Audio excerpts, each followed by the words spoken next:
there's a piece that I'm working on now, which I posted a little process of. And that piece is like about, I don't know how dark I could get on this podcast. So You can get it's all good. It's about like my experience being groomed into like a drug gang as a teenager. Like I said, it's nice to have nice positive artwork, but it's even nicer if it appears to be positive, but you're looking at it for longer and maybe you see a dynamic that you didn't see at first glance. I think the reason why I did it, I know the reason why I did it was to escape a lot of pain, as dark as it is. I didn't have the best upbringing, and I was just always in the corner trying to like figure out what life is, how I feel through art and through painting and drawing and like documenting from a really young age. I want to be as honest as I can be, and I want to open up a conversation for the things that I don't think are spoken about that much.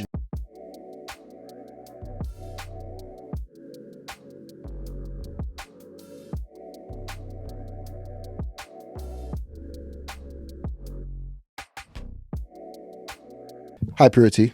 Welcome Hello. to Inside the Art World. How are you? I'm great, thanks. Good. So I wanted to kick off more about you. I'm very aware of who you are, your talent, and how you've progressed. But I want the world to know more about you and why you entered the art world, the crazy art world that I call it. It is crazy. Yeah. I didn't like try to enter the art world. This naturally happened. I have been painting since I was a kid, like really young, and I've always wanted to be, or I've always known I was an artist.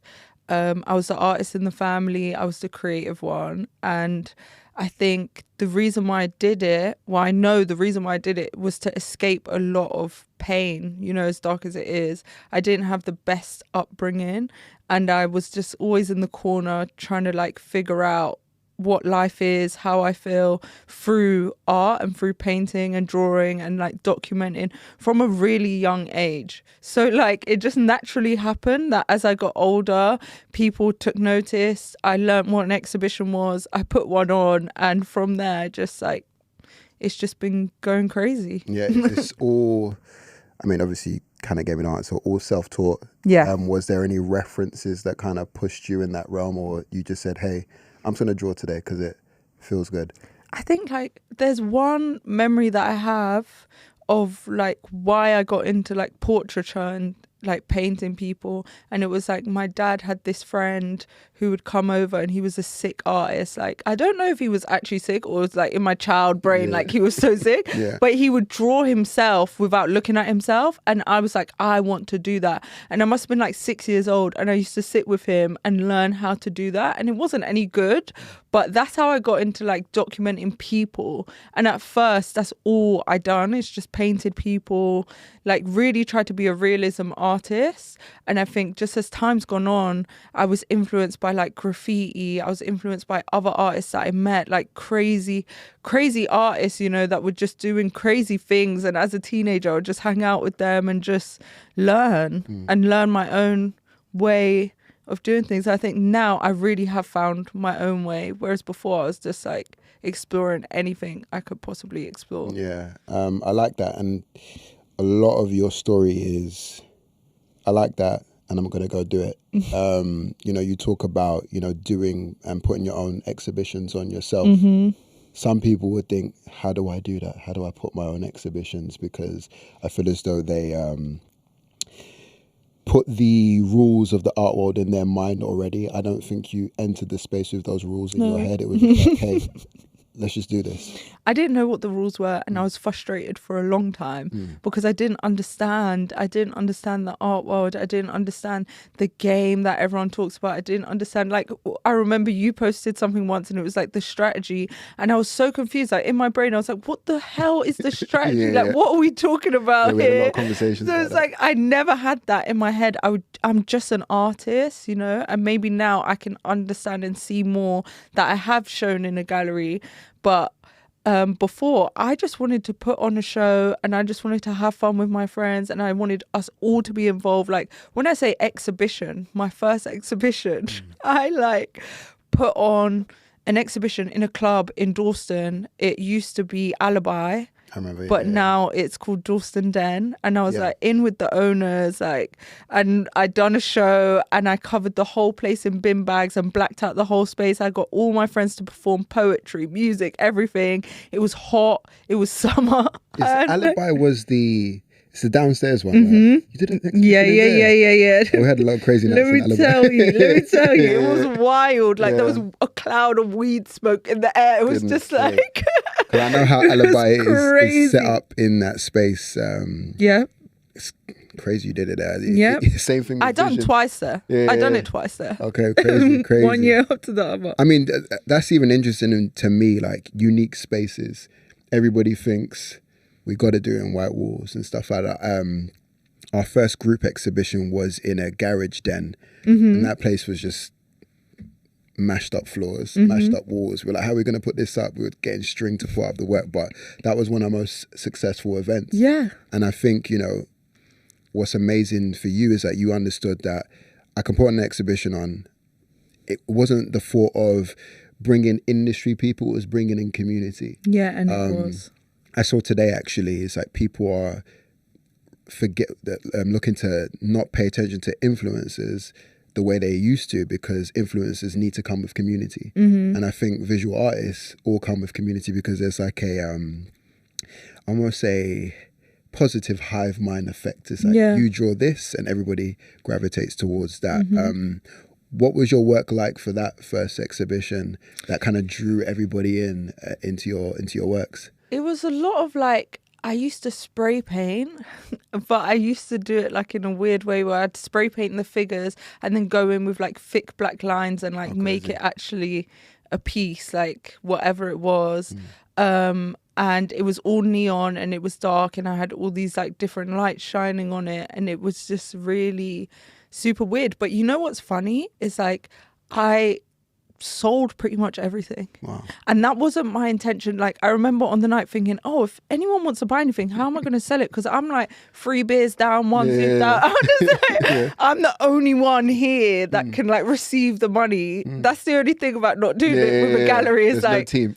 there's no team. So it's just my friends. Everyone's kind of like mash up. And it's like, how are we going to take the money? But I sold mostly everything. I think I only took back 1 piece back to my studio, which was epic because I didn't want to pay for a van to take the stuff back because it was so expensive to do this exhibition. Just took the bus.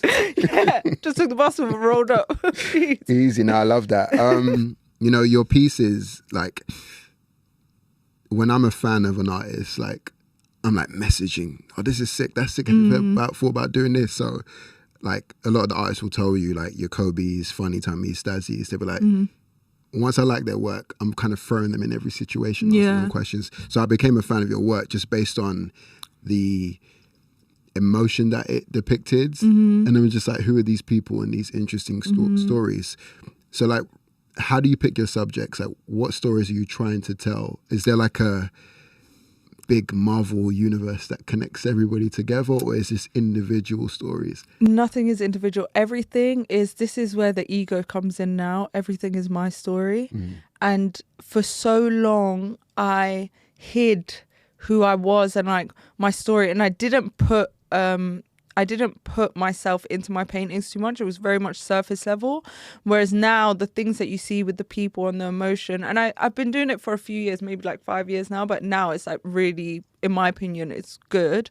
It's all my story and it's all quite deep and dark. And I try to like make it seem, I try to make it look like something you can digest, because really the story behind some things are quite sad and dark, which I'm opening up to explaining in a way that isn't just like so brutal, because I can be really brutal.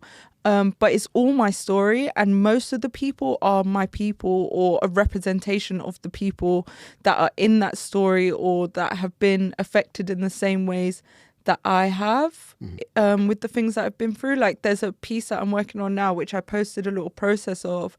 And that piece is like about, I don't know how dark I could get on this podcast. So You can get so good. It's about like my experience being groomed into like a drug gang as a teenager.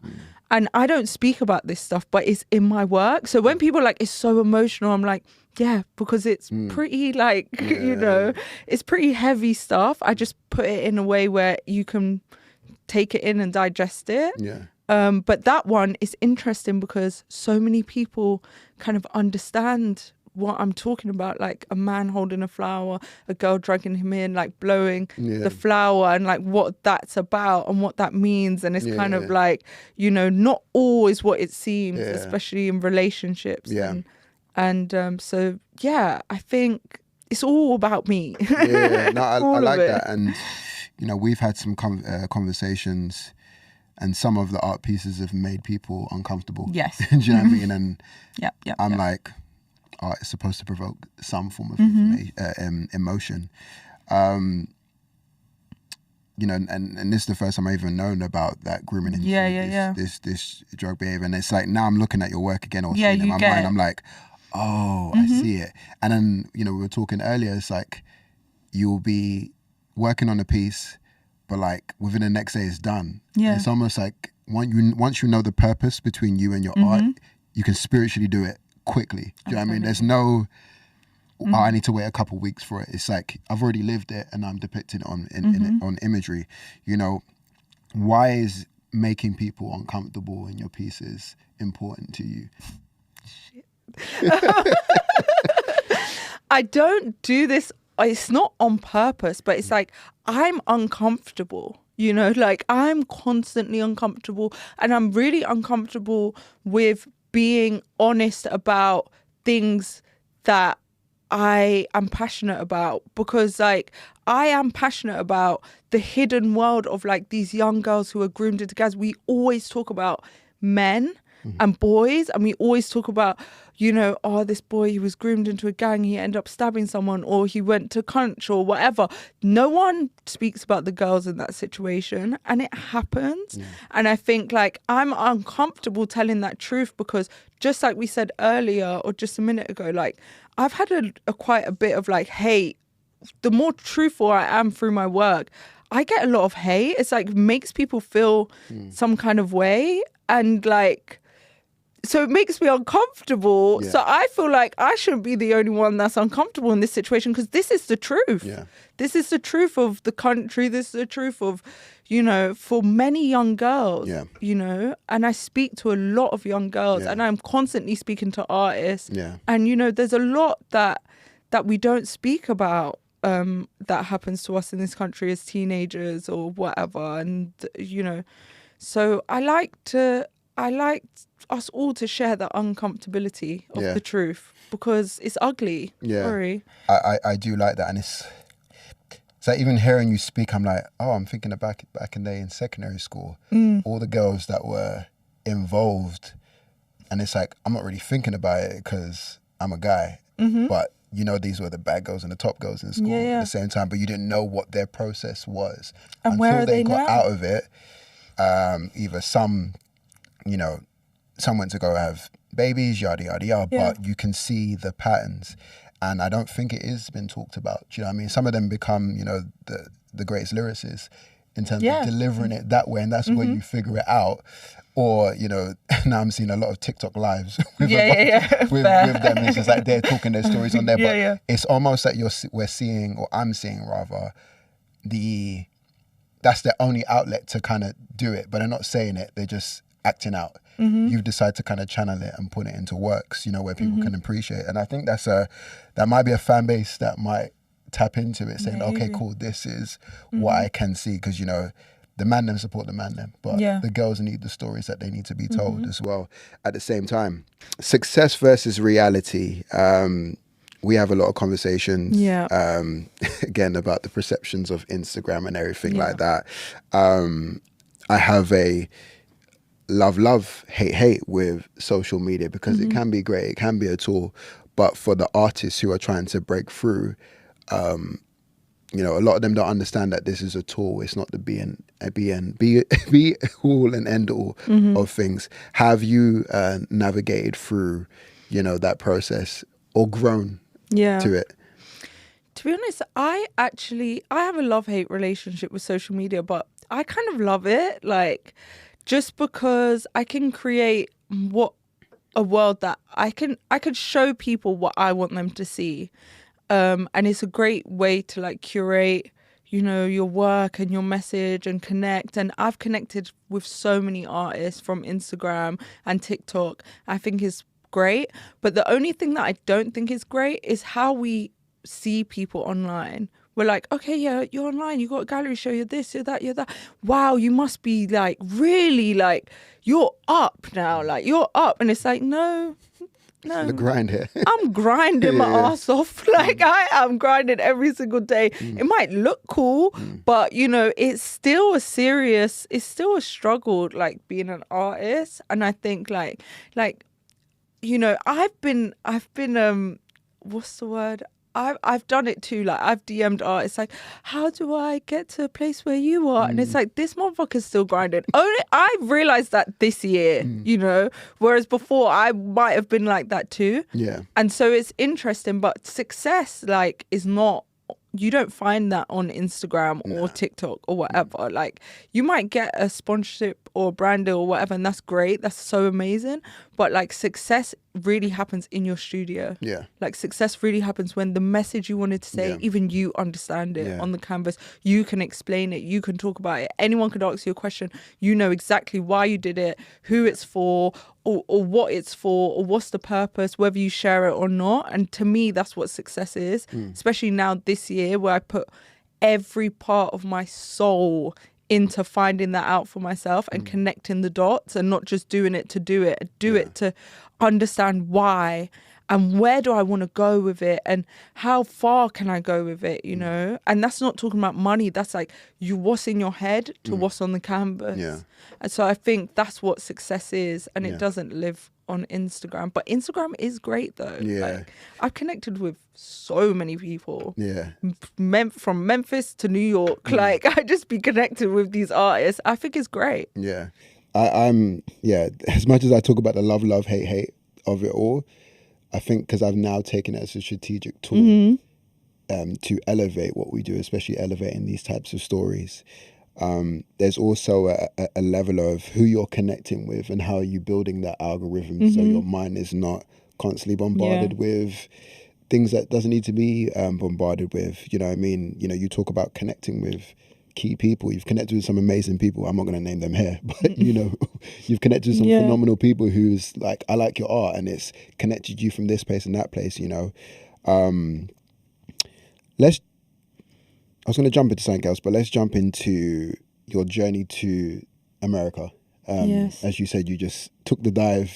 It's like, Ade, I'm going to America. Yeah. I'm not going to be here for a couple of months. You know what? I think back to that and I think that really was so random because that wasn't supposed to be my summer. Because I was like, oh, can you do the podcast for this moment? You're like, no, I'm gone. I'm gone. I'm not I was like, okay, cool. Let's see when I come back with some stories. But I think it was so phenomenal. Obviously, you know, you sold your one piece to a prominent athlete and then it just started, the layers just started to hit. Yeah. And then you met a couple of people there. And how was that whole journey? It felt like what do they call it? Not like, is it like a pilgrimage or something like that? How was this like a spiritual pilgrimage for you? Because it's like, even when you landed back, I was just like, this feels like a different human being. It's like you just went there to be yourself, no holds bars. You know what I mean? What was it like there? But what was also the difference between exploring there but exploring in London at the same time? Yeah. So let me be clear. I always go to America. However, I don't ever do this kind of trip. I play it really safe. I stay in my friend's house for 3 months in Houston and I paint and I switch off. That's what I've done like 3 years in a row. Yeah. I skipped last year. But this year I said, I'm going to America and I'm going everywhere that I have read about that has interested me. You know, like I read so much James Baldwin. I was just like, there's places I need to go and understand this. And I painted a painting that like blew up on Instagram and every single person was from America. So it kind of like, it happened all in a week. I was like, you know what? I'm fucking going back. But I'm not just going to go to Houston and chill out. I'm going to go everywhere I want to go and do everything that I want to do and meet people. So I had the idea, booked the flight, didn't book any other flights, just booked the flight to Houston to just for a couple weeks, painted there for a few weeks. My mate came out and met me. And whilst I was in Houston for that couple of weeks, I was connecting with artists in every city that I wanted to go to. So I connected with someone in New Orleans. This guy is so amazing. Like this, the start of the trip was just everything happened the way it was supposed to. His name is B. Mike. He's a muralist in New Orleans. Most of the murals in New Orleans is him. Like if you've ever gone there, like huge, massive. It's crazy. His story is crazy. It all started after Hurricane Katrina and it's really deep. And like I went into the studio and the workspace and I met the kids that he teaches and mentors, and it was the best start. And that happened randomly, you know, like I almost didn't meet him. I almost didn't go to the studio. And I just went like that. And I went to Jackson, Mississippi, Memphis. There, I met a photographer in Jackson. He is amazing. He's such a sick photographer. His name's Justin.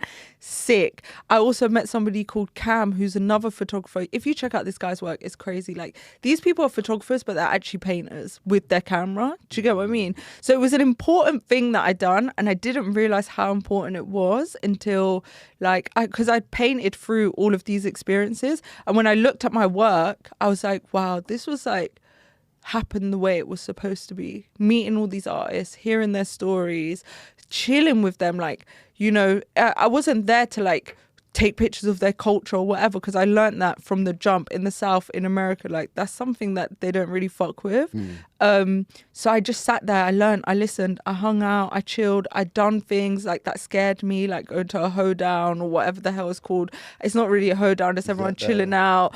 It ain't even what you think it is. It's like dirt bikes and all kinds of things. There's no horses involved. Okay. No, a trail ride. There's no horses involved. These kids are just out here doing the most. Like, but I just done things that I was scared of. And learned so much, you know, and it was great. It was really, and I think you can only learn so much about America in museums. There's only so much you can learn. When you go and you sit with the actual people and the young people, the young Black people who have come from slavery and now to see what their culture is like, it's really, until you go there, you don't really know. You can't really chat about it. You can't really say anything. All these places that I went, all the people I told were like, don't go there. Don't go to Memphis. Don't go to Jackson. Don't go to Clarksdale. If you go to New Orleans, stay on the tourist strip. No. Go and meet the people. And I'm telling you, it's epic. It will change your mind and how you see things. And, you know, and it just made things a bit clearer for me. There's only so much you can read in a book and see in a museum or, you know, what's it called?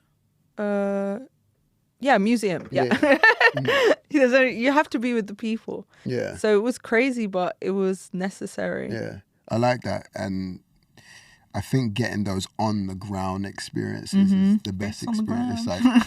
Like I'm Nigerian. I hadn't been to Nigeria since I was 18, but you just hear all these stories. And even though you experience it at a certain age, you're not absorbing it well at your teen age. So I went recently at this age with my whole family. But when I was there, I was just absorbing things quite different because I'm on the ground. The internet can say one thing, but I'm on the ground seeing it that way. They're telling me about this and this. I'm like, they'll talk about the roads, the people always asking for money, but I'm like looking at everything like everyone's a hustler here. Yeah. It's like they have to get money. If they don't get money, they don't survive. So why are we saying, oh, why this and this and that? Obviously governmental, I don't want to go into it, but they have to get money. Yeah. It's because of all these things that happen. Once you understand all these things, then you get to a point it's like, oh, I get it now. And you can only understand it if you go there. Exactly. And you're in the place. Exactly. You know? Fully agree. New York, which is, I call it the Mecca that I need to... It's the Mecca. You know, to actually do something there because it's one of my dreams and something that we're looking to work on. What was that like? They always say like New York is the amplified London.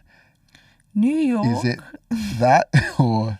New York is not, I don't know. Look, I think architectural wise and like tourist wise, cool. Like, yeah, it's like a bigger and sort of like the vibes and the streets and the electric bikes. All right. It's like London. However, New York, especially the black community, is something I don't think you would experience in London. People are, especially in the creative black world in New York, people are just different. Like, they just rock with you. They're just like, you want to do something, let's do it. They just are not scared. Like, a bit how I am, that's what they're like. And they want to talk to you and they want to learn and they want to tell you about themselves. And it's just like, it is like a movie. It is a movie. That way, it is a movie. I'm sorry to cut you. Like, I've had conversations, I have a lot of meetings with Americans now because, you know, what we're looking to grow to. And it's like I'm talking to them, but I'm talking to them in movie form in my mind. Yeah. And they're responding in movie form. I'm like, it's really like that. Yeah. But it's like you almost match the energy you've always seen on TV. Yeah. It's just like, oh, so this is why they get things done. Yeah. Do you know what I mean? Whereas here, the meetings are cool, but it's just like a little bit slower in the mind. And then you talk to Americans, like, cool, let's make it happen. How's Tuesday? How's Friday? And you're just like, okay, at 12, and then it just goes. You know what I mean? In New York, I'm telling you, it was like, meet someone in the morning, meet someone in the afternoon, meet someone in the evening, meet someone later that night. Everything was just like, my days were just like booked. There wasn't really much, like, it was all leisure, but it was all working together to, like, I don't know, for my new mind. That's what it felt like. It felt like a boot camp for the mind. Like, I met with artists, like one artist that I absolutely love so much. I've never really been like a fan kind of person. I'm a fan. Like, I have to say I'm a fan. His name's Frank Morrison. Chilling with this guy on the stoop, talking to him when he came to the workspace I was working in, the things that he said and the way he speaks and the way he takes in art and how he's learned and his story and everything was like the highlight of my New York, and to be specific, Brooklyn experience. Like, and I think that's what New York is. Like, there's so many artists who are just great. They're just so gritty and great, you know, and I just love New York. Like, if I could live there, I would. I would. I'm trying to. It was great. My missus is like, she ain't having it. we ain't got It's right hard now. though, people. Yeah. It's hard. Like, all those people who have that live in Brooklyn, in Bed-Stuy, that have those. What are those houses called? Brownstones. Yeah. I'm looking at these people like, how did you get this? Even our Airbnb host, she owned about 6 of them. Little black old lady owned about 6 of them on that street. Wow.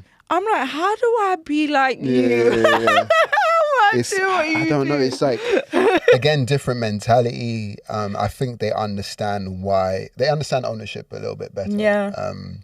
And they also understand,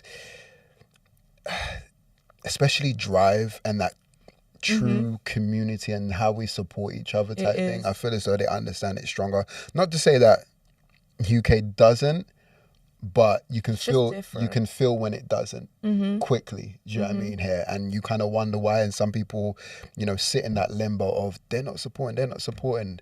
But I feel as though that America showcases opportunity, or even the internet rather. The internet is showcasing opportunity for us to kind of travel and do these things in these spaces. But you didn't go to America to show disrespect. You went to embrace, feel the stories and learn. And that's what they love. Yeah, and when you learn, then you say, okay, cool. How do I give back to these stories based on my inspiration? I think they love stuff like that. Yeah. Not a controversial question in my mind, but how does the London art scene fare to, or what can the London art scene learn from America? I would like, and not to say America is like this, you can swear. Okay. Not to say like, there's an American glaze fest and No. you know, I say I love London artists, but I also feel as though there's a step up that a lot of talent needs to make if they really want it, because we're in this frequency where it's just like that. Yeah. And I can see the ceiling for a lot of talent, and I'm just like, we just need to get it there. Obviously America's bigger, they'll say all these things, but I feel as though there's that thing we need to cut through and ignore some certain things just to kind of get through that point. I think I can't even address the art scene. I can address the artist though. Like the thing that I learned in America is these guys create their own stuff. When I was in Jackson, they had like that guy Justin that I was talking about, that photographer, he has like photography walks where they all go and take pictures of people and blah, blah, and they all like really big each other up. They're creating something. Yeah. They're not waiting for anyone to say, hey, photographers, we want to see your work. Come, let's get together. No, they do it themselves. They showcase it themselves. You know, they really put things on. Same with New York. And there's that, you know, innovation, I guess is the word, like where it doesn't exist, but I want it to exist. It exists in my mind and in my world. So it exists, you know? And I think that's what we need to do as artists is just create it, just do it. Yeah. Like we said, community is key, and we all can bring together the community with the right messages and what we believe in. There's always someone who can relate to you. Yeah. And I think if we just do it, you know, just do it yourself. Yeah. And just put on things yourself. And there's no point waiting. That's the thing that I would say. It's not even about the art scene, it's the country. We're waiting for someone to say to us, oh yeah, sure, you can do that. You're allowed to do that. It's like, no, I'm going to do it. I'm allowed to. No one's telling me I can't do it. I'm going to do it. I'm going to put on my show. I'm going to put on a group show. I'm going to do an exhibition. I'm going to do a mural. I'm not waiting for anyone to do any of this stuff. I'm just doing it. And that's what I think we all need to do. And that's the difference. Yeah. I can say, like, if I was in New York today, I'd be like, oh, I really feel like doing a show.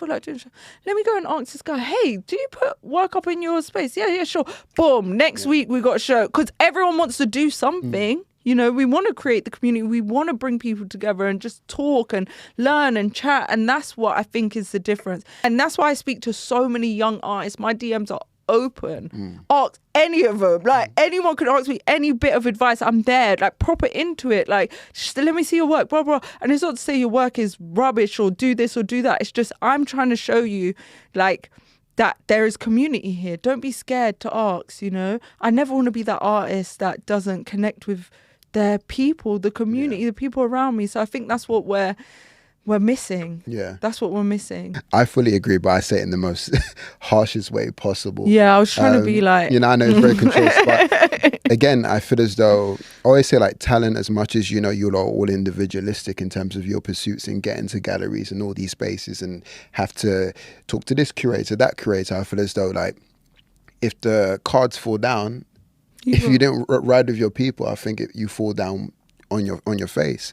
Do you know what I mean? Like, I love artists who are doing community things and bringing their community to one spot, whether it's art schools or workshops or anything like that, just to kind of have them travel with them so they can actually champion you, because you don't even know which one of these people in the communities then becomes a millionaire who's dedicated to buying your work because they have a true emotional attachment to you. You know, same thing with what we're building here. We're trying to grow, but it's just like, what are the community spots that you can find? Are we educating people here? Are we bringing in the best visual artists to come and talk and stay at the art or inside the art world? It's like, how many things can we do? Yeah. Rather than be stagnated because we're waiting for someone to say, hey, I think you should do this. Yeah, it's like, that's so dead. We'll be waiting until we're 95 years old. You know, or you're ranting on TikTok, which I see most. It's like, forget ranting on TikTok about how the industry is and stuff like that. Just like, be the thing you want to see in the world. Yeah. You know, which I stress the most. What are the conversations in the art world that you want to see, you know, through visual art or the art industry in general? There's a few conversations I want to see in the art world that are more openly acceptable, especially in this country or actually in the world. It's like, the first one is, especially as a young artist, money. Everything I've learned, I had to just go for it, make the mistakes, you know. I feel like there's things every artist should know about money, especially if you're going into this to like sell. And I feel like that is, when we're educating, we should be speaking about money. In fact, not only the art world, but that's what it is specific to me. Like, okay, if you're sending off your work, the first thing everyone needs to know is the person who's buying your work needs to pay for the shipping. Do not make the mistakes that I've made, not once, not twice, 3 times this year. It costs you a lot of money. It's really expensive to ship work. Just roll it up too. Like, so many things around money. The next thing is tax. Let me tell you something. We don't speak about this enough. And as a person who has come from the places that I've come from with money, it's like so important that we teach each other, not only just like, it shouldn't be your parents' job to teach these things. It's your community, it's your friends, it's the people who've done it before you. Don't be scared to give the advice on tax, you know, because this is where you can get fucked. You can get fucked. You're like, oh yeah, I'm selling. You haven't thought about putting that 20% away, and boom, the tax bill comes and you're fucked up. Like, I'm thinking about the tax bill that's coming soon, because I'm just like, bro, whoa. You know, it's not something I've ever had to think about, but I had to really delve into the research, and I think that's something we should talk about. And besides that, like physically, like I want to see like paintings or work or whatever. I just want to see more. I don't want to say like political, but yeah, slightly political. I'm kind of like bored. Just as a viewer, not as an artist, I'm bored of like just like average Joe paintings, and it's just like looks pretty and it's just there to get, you know, people to look at it, and it's just, I want to see like more things with a political story, or even just an honest story, you know, like Kobe for instance, like he's epic, his new show, which I'm so pissed I didn't get to see, but that kind of stuff. I want to see something that actually has like a story, a voice, something that you can explore, and something that can be studied for the young kids coming up, because at the end of the day, all of us artists have a responsibility for those kids that are going to be looking at our artwork, hopefully, and learning from it. And it's like, what are you saying, you know? Like, you could just paint a picture that you've copied from Pinterest, cool, but what are you saying? Like, that's just what I want to see. I want to learn more about the artists, about how they see the world. And that's kind of what I'm doing now, and I think it's important, you know. Yeah. 2 questions came to mind whilst you said that especially that political thing, but I think another one is just like, are we capturing this time through visual art, or is it just everybody having fun, just painting because they want to be a creative? It's like, in 30 years time or 50 years time, can we look back on an archive of paintings to depict what is going on now? I mean, who are the reference points on certain things? I feel as though there's a few, but I feel like it is missing. I think a lot of the art is now on, and maybe because I've been through a TikTok binge, just studying it because we want to do well on TikTok. Yeah. But what I am seeing is a lot of conversations about, you know, African parenthood and their kids, but it's not depicted in work. You know, the Caribbean culture they're talking about is declining in Britain.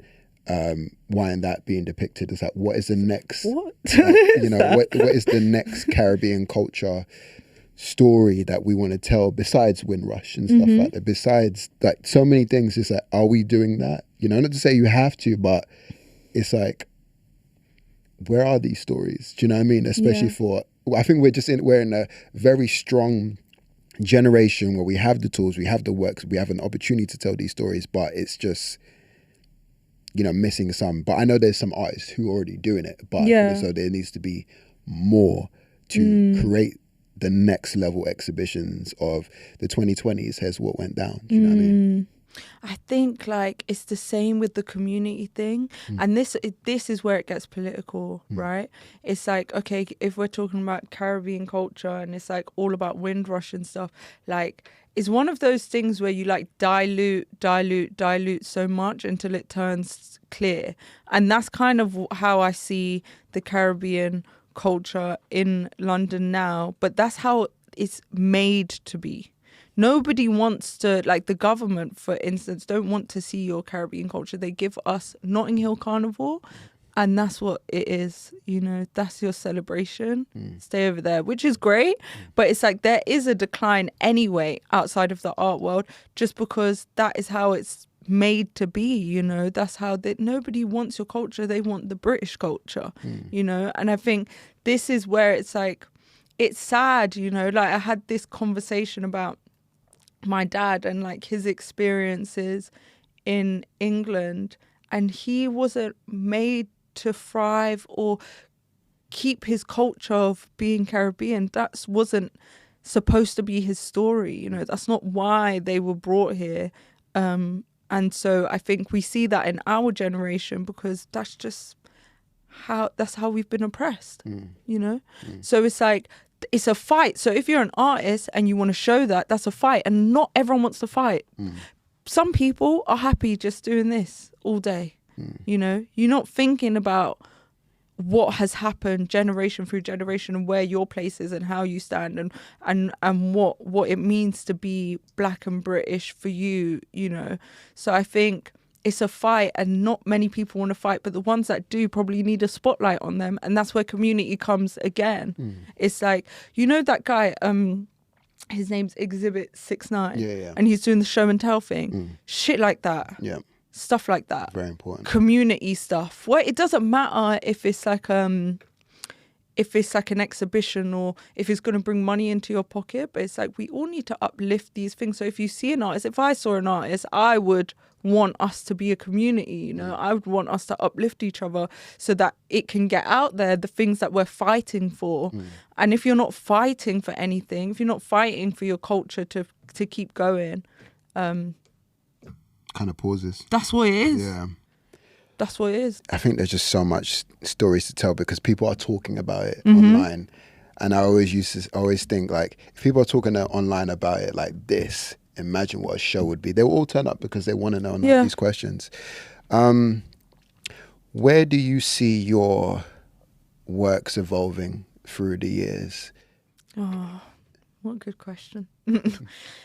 So much has evolved already. This year I really dedicated myself to my work, and I think it's just getting more and more in my head. It's so crazy. It's like, I don't have enough hands for the ideas that I have, but I just know that in 5 years, the body of work that I would have created is going to be like so crazy, and just,